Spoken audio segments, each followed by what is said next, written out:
အာရခတ်တက်တော်အေထိန်ချုပ်ထားတဲ့ရခိုင်ပြည်တွင်းကဈေးတစ်ခုကိုမြင်တွေ့နေရတာပါ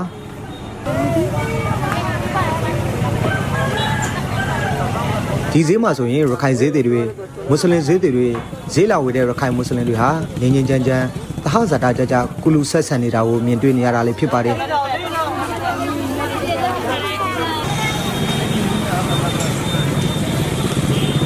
အာရခတ်တက်တော်အေထိချုပ်ထားတဲ့နေပြည်တော်မှာမွတ်စလင်တွေကိုခွေချဖိနှိပ်ဆက်ဆံနေဆိုပြီးမွတ်စလင်ရေးတက်ကြလှူရှားသူတွေရဲ့ဆွဆွေးမှုတွေဟာ